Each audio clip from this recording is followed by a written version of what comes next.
సరళ డివోషనల్ వర్డ్కు స్వాగతం.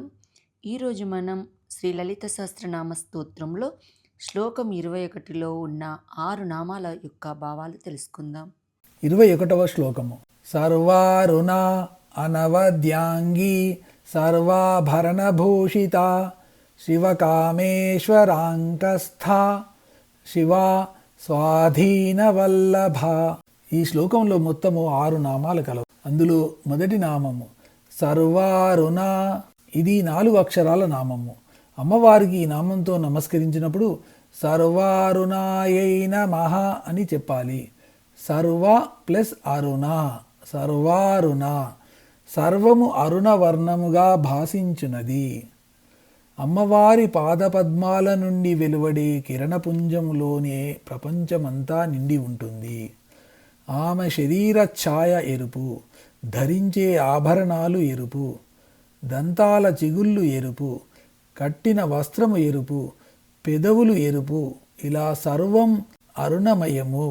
ఆమె సాన్నిధ్య ప్రకాశము సహస్ర సూర్యోదయాల సమన్వయము.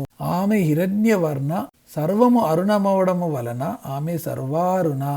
ఇలా ఉండడము ఆమె నిష్పక్షపాత అనురాగ ప్రభకు నిదర్శనము. అరుణవర్ణము చైతన్యాన్ని, అనురాగాన్ని, జ్ఞానోదయాన్ని సూచిస్తుంది. అమ్మవారు ఈ లక్షణాలు ఉన్నది కాబట్టి సర్వారుణ.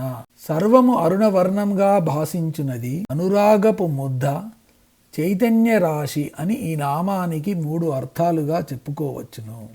తర్వాతి నామము అనవద్యాంగీ. ఇది 5 అక్షరాల నామము. ఈ నామముతో అమ్మవారికి నమస్కరించినప్పుడు అనవద్యాంగ్యై నమః అని చెప్పాలి. అనవద్య ప్లస్ అంగీ, నిందింపబడని, అనగా వంక పెట్టుటకు వీలు లేని అవయవములు కలది. సర్వారుణ ఈ నామము అనవద్యాంగితో కలిసినప్పుడు సువర్ణ దీర్ఘ సంధి వలన సర్వారుణానవద్యాంగి అయి మొత్తం 8 అక్షరాలుగా అనిపిస్తుంది. కానీ విడదీస్తే 4-5 అక్షరాల చొప్పున ఈ 2 నామాలు విడివిడిగా ఉంటాయి. అమ్మవారి సర్వ అవయవాలు సాముద్రిక శాస్త్రంలో చెప్పిన రీతిలోనే సులక్షణముగా వంక పెట్టడానికి వీల్లేకుండా ఉంటాయి. అమ్మవారి అవయవాల అమరిక, పొందికలను ప్రమాణంగా తీసుకుని సాముద్రిక శాస్త్రము వ్రాయబడింది అని కూడా చెప్పుకోవచ్చును. వంక పెట్టుటకు వీలు లేని అవయములు గలది అని ఈ నామానికి అర్థము. ఈ శ్లోకంలో నెక్స్ట్ నామము 51వ నామము సర్వాభరణభూషిత. ఇది 8 అక్షరాల నామము. ఈ నామంతో అమ్మవారికి నమస్కరించినప్పుడు సర్వాభరణభూషితాయై నమః అని చెప్పాలి. సర్వ అంటే సమస్తమైన, ఆభరణ అంటే నగల చేత, భూషిత అంటే అలంకరింపబడినది. శిరస్సు మీద పెట్టుకుని చూడామని మొదలు కాలి వ్రేళ్లకు పెట్టుకుని మట్టెల వరకు సమస్తమైన ఆభరణాల చేత అమ్మవారు అలంకరింపబడి ఉంటుంది. ఇవన్నీ సౌందర్యకరమైనవి, సౌభాగ్యకరమైనవి. ఒక్కొక్క ఆభరణానికి ఒక్కొక్క విశేషము, సంకేతము ఉంటాయి. ముత్యము చంద్రునికి సంబంధించినది. ఇది చంద్రనాడి అయిన ఇడనాడిని సూచించేది. పగడము కుజగ్రహానికి సంబంధించినది. ఇది రక్తాన్ని, ఉష్ణాన్ని, అభయాన్ని సూచిస్తుంది. వజ్రము శుక్రగ్రహానికి సంబంధించినది. ఇది ప్రకాశ వికాసాన్ని, ప్రమోద ప్రసారాన్ని, వరద ముద్రను సూచిస్తుంది. ఇలా ఎన్నెన్నో విశేషాలు, సంకేతాలు ఉంటాయి. ఈ ఆభరణాల్లో అన్ని జాతుల వారు, అన్ని రీతుల వారు ధరించే ఆభరణాలన్నీ అమ్మవారికి ఆభరణాలే, అనగా వెలుగునిచ్చేవి. సర్వ జగత్తును ఆభరణంగా కలిగినది.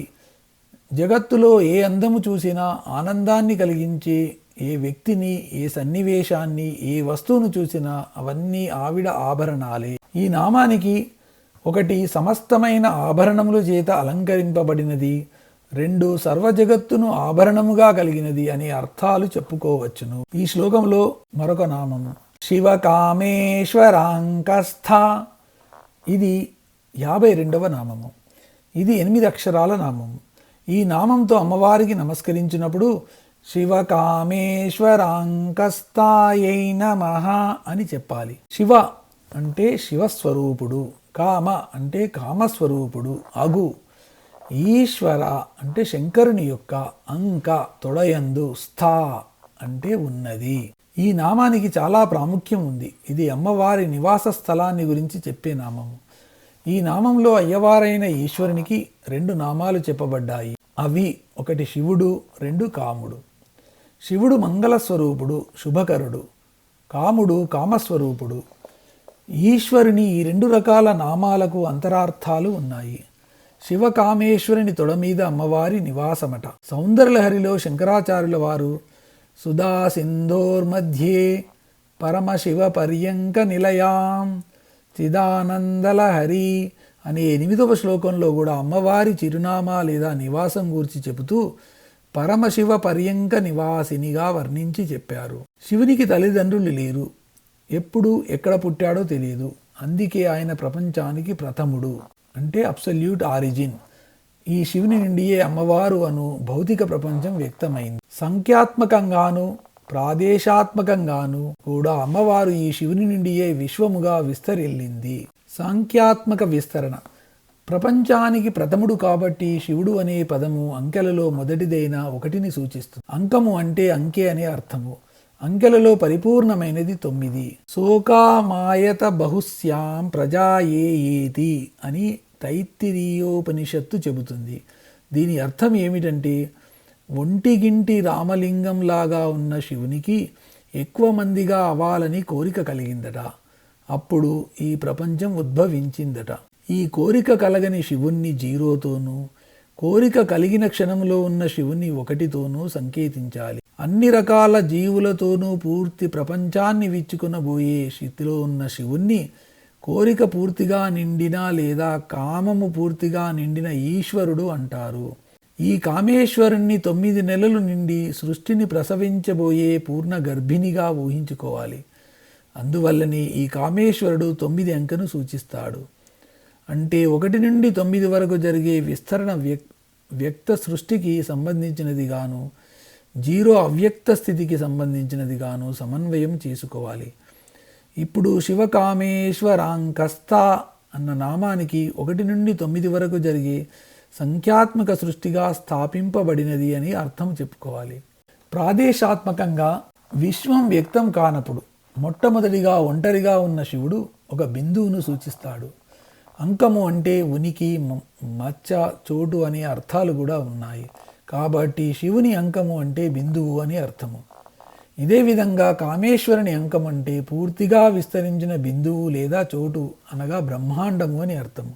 ఈ విధంగా శివుని అంకస్థితి నుండి కామేశ్వరుని అంకస్థితి వరకు అంటే బిందువు లేదా కేంద్ర పరిమాణం నుండి బ్రహ్మాండ పరిమాణం దాకా జరిగే ప్రాదేశాత్మక సృష్టిగా స్థాపింపబడినది అని అర్థం వస్తుంది.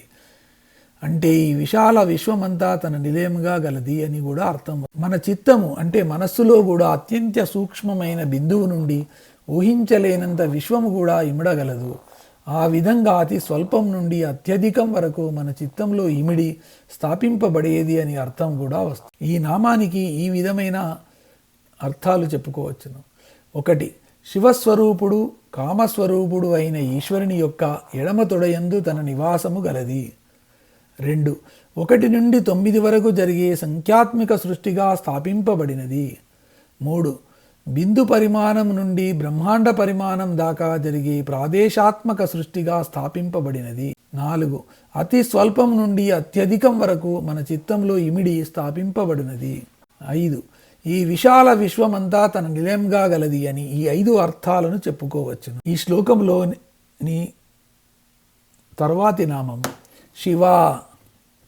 ఇది 53వ నామము. ఇది 2 అక్షరాల నామము. ఈ నామంతో అమ్మవారికి నమస్కరించేటప్పుడు శివాయై నమః అని చెప్పాలి. శివ అంటే వ్యక్తమైన శివుని రూపము.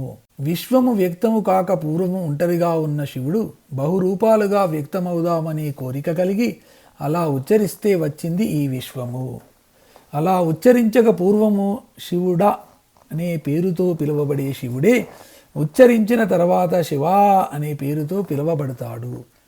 నేను ఈ 2 విధాలుగాను ఉంటాను అని అమ్మవారితో శివుడు చెప్తాడు. శివ అనే పదాన్ని ఇష్, ఈ, వ్, ఆగా విడదీసి వ్రాస్తే మధ్యలో ఉన్న ఈ ప్లస్ వ్ అంటే ఈవ్ బైబిల్లో కూడా సృష్టికి మొదటి స్త్రీగా చెబుతారు. ఈ నామానికి ఈ 3 అర్థాలు చెప్పుకోవచ్చును. శివస్వరూపిణి, శుభగుణస్వరూపిణి, ముక్తిస్వరూపిణి. ఈ శ్లోకంలోని చివరి నామము స్వాధీన వల్లభ, ఇది 54వ నామము. ఇది 6 అక్షరాల నామము. ఈ నామంతో అమ్మవారికి నమస్కరించేటప్పుడు స్వాధీన వల్లభాయై నమః అని చెప్పాలి. స్వ ప్లస్ అధీన, తనకు లోబడిన, వల్లభ భర్త గలది, స్వ అనేది అధీనమైన వల్లభుని గలది అని ఒక అర్థము. ఏమి చేసినా నాదేమి లేదు, అంతా మా ఆవిడే అంటాడు పరమేశ్వరుడు. అందుకే ఆయన అమ్మవారికి స్వాధీన వల్లభుడు. పంచకృత్యాలను నిర్వహించే పరమేశ్వరుని ఉదాసీనంగా కేవలం ఒక సాక్షిమాత్రునిగా చూసేవాడు పరమేశ్వరుడు అయినప్పుడు ఆ పరమేశ్వరుడు స్వాధీన వల్లభుడు కాక మరేమవుతాడు? పరమేశ్వరి ఆశించే వాటికి, ఆదరించే వాటికి, ఆదేశించే వాటికి, ఆశీర్వదించే వాటికి, అనుగ్రహించే వాటికి ఎప్పుడూ అభ్యంతరం తెలుపని వాడు కాడు పరమేశ్వరుడు. అందుకే ఆయన స్వాధీన వల్లభుడు. An obedient wife commands her husband. అంటే విధేయురాలైన భార్య భర్తను ఆదేశించగలదు అని అర్థము. పరమేశ్వరుడు పరమేశ్వరికి స్వాధీనుడు అవడానికి అసలైన రహస్యం ఇది అని అందరు స్త్రీలు పరమేశ్వరి నుండి తెలుసుకోవాలి. అప్పుడు వారికి కూడా భర్తలు స్వాధీనులవుతారు. అంటే పరమేశ్వరిని ఆశ్రయించిన స్త్రీలకు భర్తలు స్వాధీనులవుతారు అని అర్థము. ఈ నామానికి ఈ 2 అర్థాలు చెప్పుకోవచ్చును. 1 తనకు లోబడిన భర్త గలది. 2 ఇతర స్త్రీలకు కూడా వారి భర్తలను వారికి స్వాధీనము చేయునది.